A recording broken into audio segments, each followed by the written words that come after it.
Bendito es tu nombre, amado Señor. Ponemos este tiempo en tus manos y pedimos que sea tu Santo Espíritu enseñándonos, quitando toda traba en nuestra mente y en nuestro corazón, para que podamos conocer las maravillas de tu ley, Señor.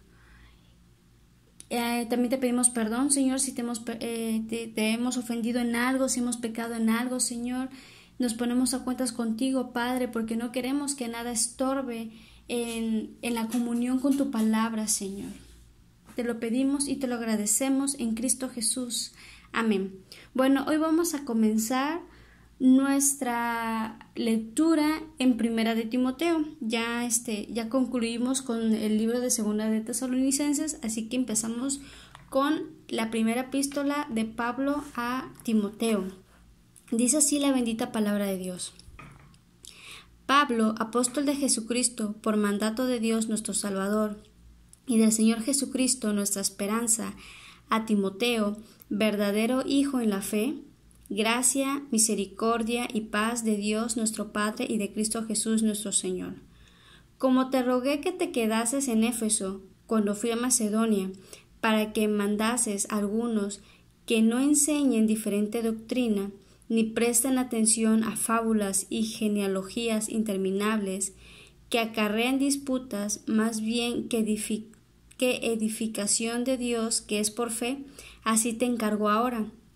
Pues el propósito de este mandamiento es el amor nacido de corazón limpio y de buena conciencia y de fe no fingida, de las cuales cosas, desviándose algunos, se apartaron a vana palabrería, queriendo ser doctores de la ley, sin entender ni lo que hablan ni lo que afirman. Pero sabemos que la ley es buena si uno la usa legítimamente. Conociendo esto, que la ley no fue dada para el justo, sino para los transgresores y desobedientes, para los impíos y pecadores, para los irreverentes y profanos, para los parricidas y matricidas, para los homicidas, para los fornicarios, para los sodomitas, para los secuestradores, para los mentirosos y perjuros, y para cuanto se oponga a la sana doctrina, según el glorioso evangelio del Dios bendito, que a mí me ha sido encomendado. Amén. Bueno, vamos a leer hasta aquí, hasta el 11. Bueno, aquí, si se pueden dar cuenta, esta carta es de Pablo a su pupilo, Timoteo. ¿Sí? Entonces, aquí Pablo comienza que se presenta así: Pablo, apóstol de Jesucristo. Bueno, para los que no sepan, la palabra apóstol significa uno que es enviado, significa enviado, apartado. Y eso lo podremos ver en Romanos 1:1, que Pablo fue apartado para el Evangelio de Cristo. Es más, también Jesús fue un apóstol. Eso lo podemos ver en Hebreos 3:1, que dice: por tanto, hermanos santos, participantes del llamamiento celestial, considerad al apóstol y sumo sacerdote de nuestra profesión, Cristo Jesús. Entonces, Jesús también fue enviado. ¿Y por quién fue enviado? Por su Padre, por nuestro Señor, por Dios. Entonces, tenemos claro que Jesucristo también fue un apóstol. Bueno, ahora aquí dice Timoteo, verdadero hijo en la fe. Esta frase, verdadero hijo en la fe, denota que la fe de Timoteo era genuina. Desde que creyó en el Evangelio, nunca fue partícipe de su vida pasada, sino que él caminó en fe y siguió avanzando en esa comunión con el Padre. Por eso dice verdadero hijo en la fe. Él era leal a sus convicciones. Ahora, continuamos leyendo. A partir del 3 al 7 viene una serie de cosas que le dice Pablo a Timoteo. Timoteo, así como te encargué cuando me fui a Macedonia y te dije que te quedaras en Efeso, te dije que que cuidaras que se mantuvieran firmes en la doctrina, en la enseñanza, y que prestaras atención a no caer en fábulas, en mentiras, a no caer en ideas falsas, en cuentos, en cuestiones o temas interminables acerca de los antepasados. Estas cosas llevan a discusiones y no tiene caso que pierdas tu tiempo en ese tipo de cosas. Así te encargo ahorita que te sigas alejando, que no prestes atención a este tipo de cosas, a este tipo de ideas. O sea, no pierdas tu tiempo con eso. Olvídate de eso. Sino tu propósito es mantenerte en el amor, nacido de un corazón limpio y de conciencia limpia, de una buena conciencia y de una fe no fingida. Y esto no va solamente para Timoteo, sino esto también va para nosotros. Entonces el propósito es un amor verdadero, cosa que carece el mundo en estos días. Vamos a leer lo que dice Romanos.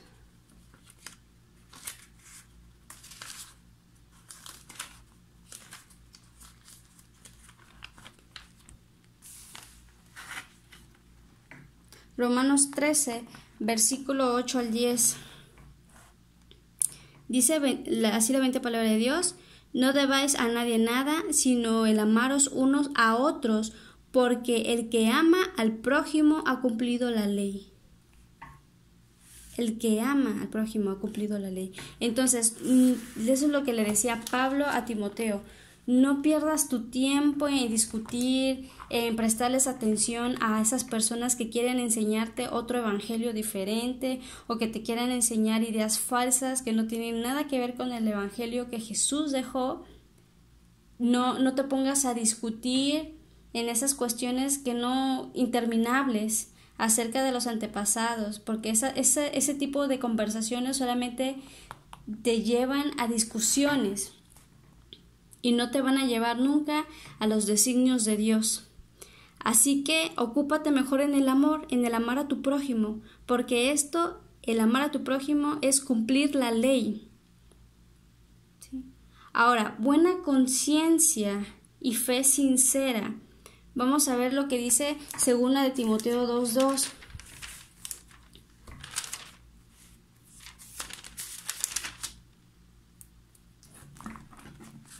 Fíjense lo que dice aquí. Lo que has oído de mí ante muchos testigos, esto encarga a hombres fieles que sean idóneos para enseñar también a otros. Entonces, una persona con buena conciencia es una persona fiel, con una fe sincera, es una persona confiable. Confiable, por eso dice, te encargo a hombres fieles, idóneos, para que enseñen a otras personas. ¿Ok? Bueno, y ya a partir más adelante, dice el 6, que este tipo de situaciones causan desviaciones. Al desviarse de esto caen en inútiles discusiones y se desvían. Eso dice el 6 y el 7. Vamos a ver qué dice Primera de Timoteo, ya que estamos aquí cerquita. Primera de Timoteo, capítulo 6, versículo 3. Del 3 al 4. Dice, si alguno enseña otra cosa y no se conforma a las sanas palabras de nuestro Señor Jesucristo y a la doctrina que es conforme a la piedad, está envanecido, nada sabe y delira acerca de cuestiones y contiendas de palabras, de las cuales nacen envidias, pleitos, blasfemias, malas sospechas. Y bueno, y sigue la lista: disputas necias, hombres corruptos. Bueno, entonces la importancia de no caer en ese tipo de discusiones absurdas, porque lo único que van a acarrear son problemas. Ok, ahora en el versículo...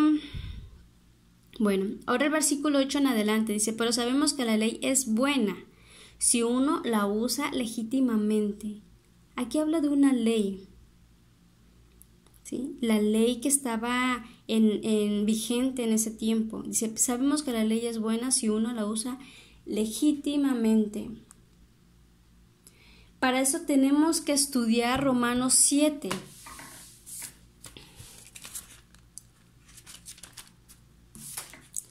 Romanos capítulo 7:7. Vamos a ver a qué se refiere esta ley y por qué se debe de usar de manera legítima.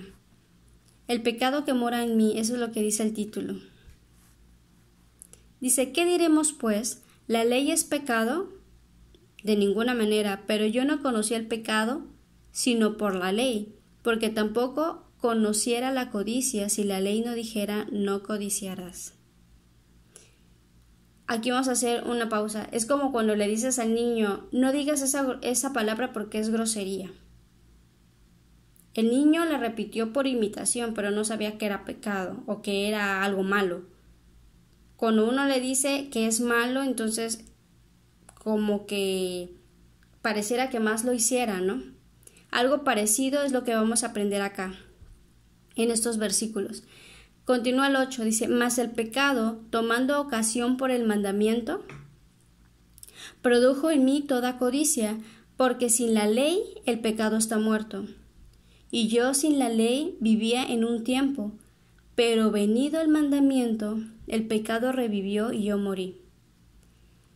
Y hallé que el mismo mandamiento que era para vida, a mí me resultó para muerte, porque el pecado, tomando ocasión por el mandamiento, me engañó, y por él me mató. De manera que la ley a la verdad es santa, el mandamiento santo, justo y bueno. Luego, ¿lo que es bueno vino a ser muerte para mí? En ninguna manera, sino que el pecado, para mostrarse pecado, produjo en mí la muerte por medio de lo que es bueno, a fin de que por el mandamiento el pecado llegase a ser sobremanera pecaminoso. Porque sabemos que la ley es espiritual, mas yo soy carnal, vendido al pecado. Hasta ahí vamos a leer. Aquí habla de una ley que está en nuestra carne, que nos lleva y nos incita a hacer lo malo aunque no queramos hacerlo. Por eso dice, el mandamiento al enseñarme que eso era malo, tomó provecho en mi mente, tomó provecho en mi carne para hacerlo, porque ya tenía yo el conocimiento ahora por el mandamiento que era malo, entonces lo hice. Entonces, cuando estábamos leyendo primera de Timoteo, que dice que la ley es buena si se usa legítimamente, a esta ley se refiere, ¿sí? Entonces,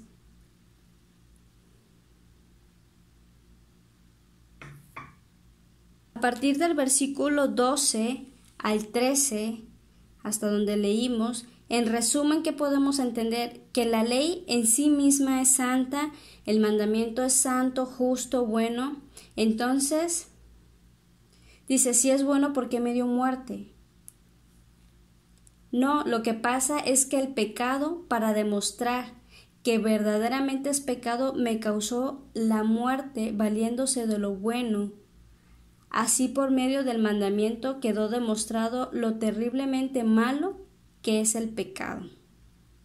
Entonces, ¿cómo es que dice aquí que debemos de usar la ley de manera correcta?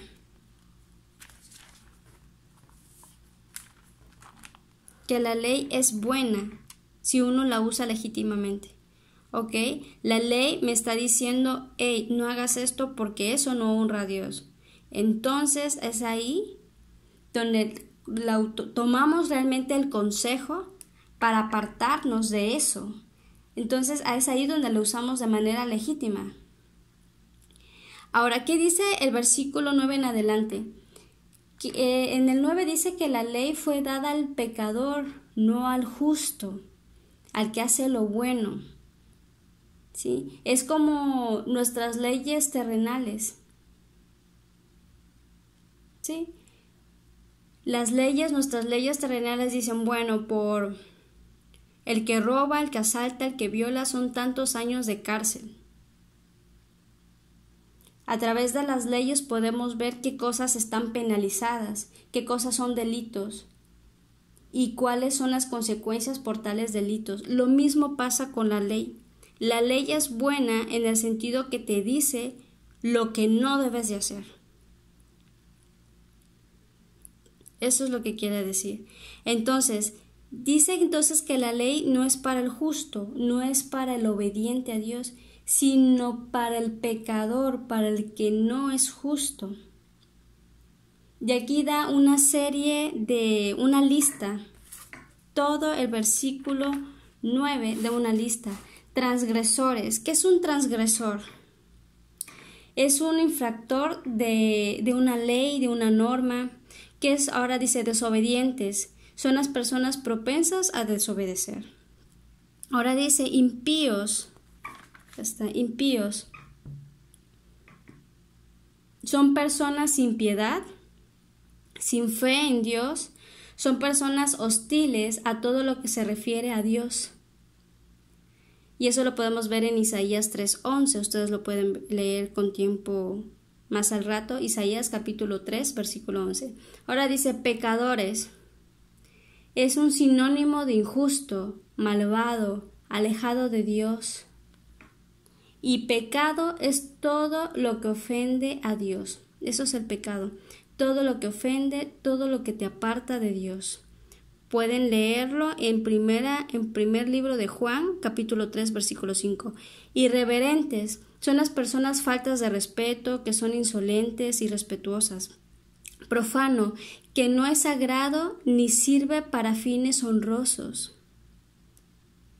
Patricidas. Del término parricida, son personas que matan a un pariente cercano. Ahora dice matricida, personas que matan a su madre. Patricida también son las personas que matan a su papá.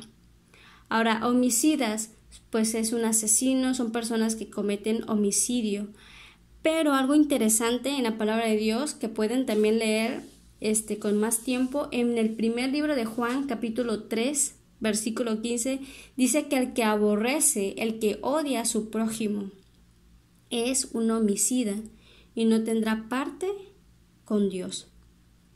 Entonces, si no queremos ser homicidas porque tenemos alguna falta ahí de perdón, porque tenemos algún resentimiento con alguien, empecemos a poner eso en manos de Dios para que nos ayude a perdonar y nos ayude a liberarnos de ese odio y de toda raíz de amargura. Ahora, fornicarios, bueno, ya sabemos que es cometer un acto sexual fuera del matrimonio. Ahora, sodomitas. Aquí podemos leer Génesis, todo el capítulo 18 y todo el capítulo 19. ¿Por qué? Porque este término se le atribuyen a las personas que vivieron en la ciudad de Sodoma. Y son personas, se les atribuye que son personas que cometieron perversidades. Por eso tenemos que leer Ezequiel, capítulo 16, versículo 49 al 50. Ahí podemos ver cuáles eran los pecados de los sodomitas.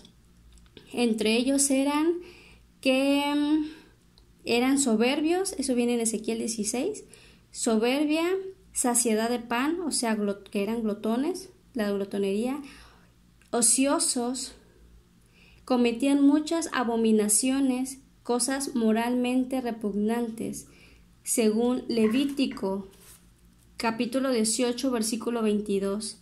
También según el libro de Judas, capítulo 7, dice que eran fornicarios y tenían muchos vicios contra naturaleza. Y aquí se refiere a muchos actos inmorales en términos sexuales. Entonces, todo eso implica el término sodomitas. Ahora, secuestradores, pues bueno, personas que privan de la libertad de un ser humano. Mentirosos, pues que tienden o tienen la costumbre a mentir. Perjuros, que son falsos, personas desleales, traidores, que juran en falso. Y aquí algo interesante. Por último, dice que se oponen a la sana doctrina según el glorioso Evangelio del Dios bendito que a mí me ha sido encomendado. Ahora, la sana doctrina, no sé si ya habían escuchado antes sobre esto, pero ¿qué es la sana doctrina? Vamos a leer 2 de Timoteo,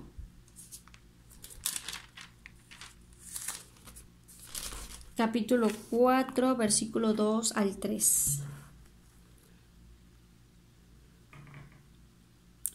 Dice que predicas la palabra, que instes a tiempo, o sea, enseñes, hables a tiempo y fuera de tiempo, redarguye, reprende y exhorta con toda paciencia y doctrina. Que prediques la palabra. ¿Ok? ¿A qué se refiere todo esto? ¿Sí? Bien. Bueno, la sana doctrina es importante porque nuestra fe se basa en un mensaje específico. Toda la doctrina de la Iglesia contiene muchos elementos, pero el mensaje principal es uno. Vamos a leer 1 de Corintios, capítulo 15. Capítulo 15, versículo 3 al 4. Porque primeramente os he enseñado lo que asimismo recibí, que Cristo murió por nuestros pecados conforme a las Escrituras, y que fue sepultado y que resucitó al tercer día conforme a las Escrituras. Este es el mensaje principal de la sana doctrina, que pone en el centro a Jesucristo como el camino, como el único medio de salvación y de la libertad a esa ley que leímos, a esa ley de pecado que nos hace, que prácticamente nos obliga en nuestra carne a pecar. Eso es lo que leímos en Romanos capítulo 7. Él es el único que nos hace libres de esa ley de pecado. Por ello es que el mensaje principal de la sana doctrina es arrepentirte de tus pecados, reconocer que Cristo murió por tus pecados, que murió, lo sepultaron, pero resucitó al tercer día conforme a las Escrituras. Y es que es a través de este acto que hizo Jesucristo en la cruz, es que nosotros hemos sido redimidos de nuestros pecados, de las consecuencias de nuestro pecado. Pero para ello tenemos que aceptar a Cristo Jesús en nuestra vida y vivir una vida moralmente como Él la dice, no como uno piensa y considera. Ahora, estas son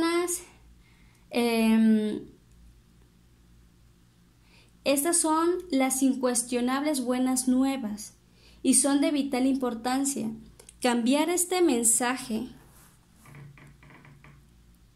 y cambiar la base de la fe hace que cambiemos a Cristo por algo diferente.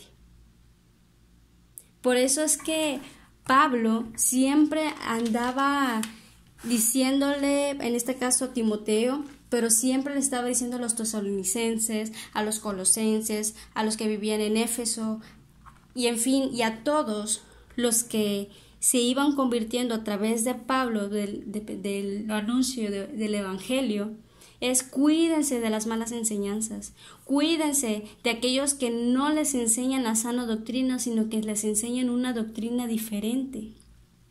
¿Por qué? Porque él sabía precisamente que si esas personas dejaban la sana doctrina y se iban a doctrinas falsas, iban a perder su salvación.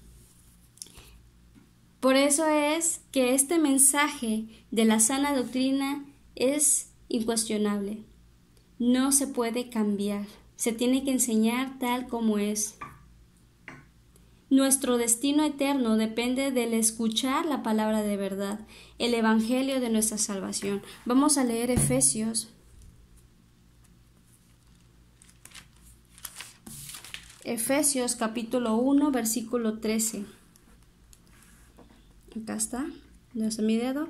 Dice, en él también vosotros, habiendo oído la palabra de verdad, el evangelio de nuestra salvación, y habiendo creído en él, fuisteis sellados con el Espíritu Santo de la promesa, que es las arras de nuestra herencia, hasta la redención de la posesión adquirida para alabanza de su gloria. Entonces aquí habla que escuchamos la palabra de Dios, su evangelio, la única que salva. La oyes, crees, y al creer somos sellados por su Espíritu Santo. El Espíritu Santo es la seña de que hemos nacido de nuevo, que hemos dejado nuestra buena manera de vivir. Por eso dice, es las arras de nuestra herencia hasta que seamos completamente renovados en nuestro cuerpo. Por eso dice hasta la redención de la posesión adquirida, o sea, hasta que estemos en su presencia y seamos totalmente transformados. Entonces, la sana doctrina es importante porque el evangelio es un deber sagrado, por lo que se debe entregar tal como es sin cambiarlo. En Judas capítulo 1 versículo 3 se expresa un sentido de urgencia para guardar la fe. Vamos a leer lo que dice Judas 1:3.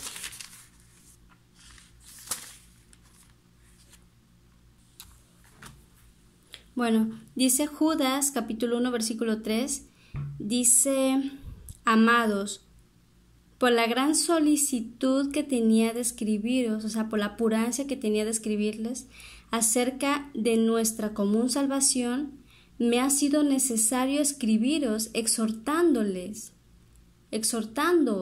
que contendáis ardientemente por la fe que ha sido una vez dada a los santos.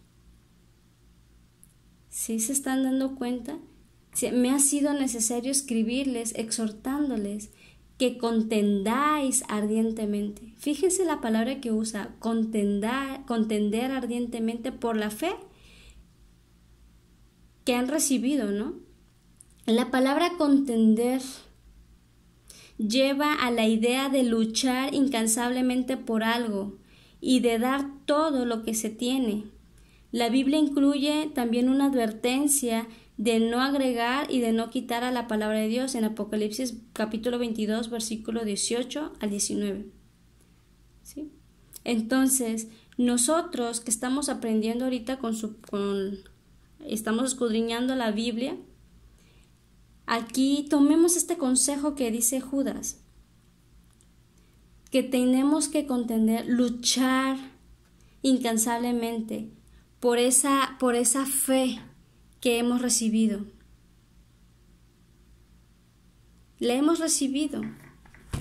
Así que tomemos esta exhortación de parte de Dios. Y bueno, y no podemos enseñar la palabra de Dios manipulándola, agregándole ni quitándole nada. En lugar de modificar la doctrina de los apóstoles, se debe de transmitir tal y como lo enseñaron los apóstoles y guardar la sana doctrina, así como dice 2 de Timoteo capítulo 1:13. Retén la forma de las sanas palabras que de mí oíste, en la fe y amor que es en Cristo Jesús. Yo creo que está claro. Retengamos la forma de las sanas palabras que de mí oíste en la fe y en el amor de Cristo. Vamos a orar. Gracias, Padre Santo, por tu hermosa palabra. Gracias por enseñarnos. Gracias por decirnos, oh Dios, en este tiempo que no nos dejemos llevar y que no caigamos en ideas falsas, en cuentos, en fábulas, en cuestiones, en pláticas interminables que solamente llevan a discusiones inútiles, que solamente llevan a cosas innecesarias, Señor, que no perdamos nuestro tiempo en eso, sino al contrario, que permanezcamos en el amor unos con otros, con un corazón de verdad, porque a veces decimos que amamos a nuestro prójimo, pero es de dientes para afuera. Entonces, Señor, ayúdanos, en verdad, ayúdanos a amar con un corazón limpio, a tener siempre una buena conciencia y a tener una fe sincera delante de ti, porque a ti no te podemos engañar, Señor, para que podamos ser verdaderamente hombres y mujeres fieles e idóneos para este trabajo que nos has encomendado, que es no tan solamente recibir tu salvación, sino transmitir tu evangelio, la sana doctrina a otros, Señor. Padre, y también te damos gracias por la ley que es buena cuando se usa legítimamente, cuando leemos y vemos las cosas que no debemos de cometer, es para advertirnos de no caer en eso y ser obedientes. Ayúdanos a ser obedientes. Hay una lista realmente grande de que la ley es para los pecadores, para todos aquellos que hacen infinidad de cosas, Señor. Hay muchas cosas tremendas, transgresores, desobedientes, impíos, irreverentes, profanos, paticidas y un montón de cosas. Pero creo que de toda esta lista, el comodín de todo pudiese ser la mentira. Líbranos de ser mentirosos, de mentirnos entre nosotros. Y si alguien, Señor, está luchando con algún otro detalle de esta lista que vemos en el versículo 9, ayúdanos, Señor Jesús. Líbrala, Señor. Padre, y ayúdanos, Dios, a escuchar la sana doctrina. Y yo te pido, Señor, que todos aquellos que estén escuchando este video pongas inquietud en sus corazones por leer la palabra de Dios. Hay ahorita muchas personas que están tratando de enseñar también. Gloria a Dios por eso. Pero te pido, Señor, que pongas en el corazón de estas personas que escuchan este video, que realmente, Señor, tengan una necesidad, una sed, una necesidad en sus vidas por saber qué es lo que dices tú en la palabra, Señor. Porque vendrán tiempos en que vendrán engañadores. Habrán transgresores de tu palabra que querrán anunciar un evangelio diferente, una doctrina diferente. Pero hoy te damos gracias, Señor, porque hoy sabemos cuál es la característica de la sana doctrina, que es que tú, Señor Jesús, moriste por nuestros pecados, conforme a las Escrituras, que fuiste sepultado y resucitaste al tercer día conforme a las Escrituras, y que eres tú, Señor Jesús, el único medio de salvación y el único camino al Padre. Eres el único, Señor. Todo aquel que enseña un evangelio diferente no es el evangelio que tú dejaste por tus apóstoles y el mismo evangelio que tú les enseñaste a ellos, Señor. Gracias por tu palabra. En el nombre de Jesús. Amén.